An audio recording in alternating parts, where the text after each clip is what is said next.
Hey, good morning again here from MBM with another short video on just a common thing that we see with the AeroCuts that people may or may not be doing correctly. So as you see it right now, the feed system would be set up correctly the way that we need you to do it for proper feeding. You have your small paper guide in the back, and we have our large paper guide on the left side. Our paper is going to butt up against the right side of the machine because this is where our manual skew is to adjust for print error. And also our right corner is where we feed into the system. Our machine is set up so that it actually pushes the paper a little bit to the right, so as it feeds through, it stays nice and straight against the side guides. One thing I do see people will do is that I've seen this small guide on the side, I've seen this one on the other end, and two small ones. Small one in the back is totally fine. Small one on the side can be problematic. The reason that is that we have front blow and we have side blow along with vacuum on this machine.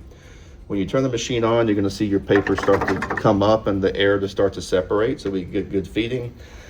The problem is when that air is coming through on the short side, if you have your small paper guide over here, most of that air is going to escape out and it's not going to keep your paper separated correctly.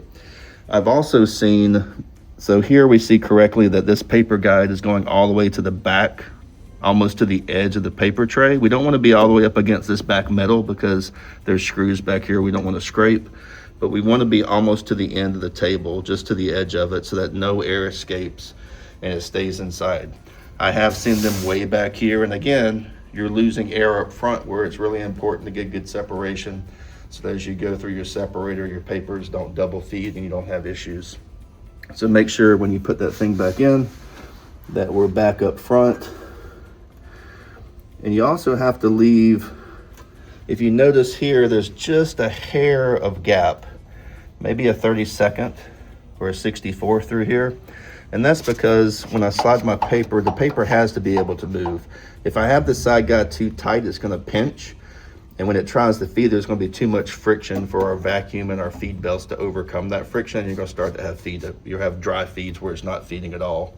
So if I have a dry feed, the first thing I look at is my side guide too tight?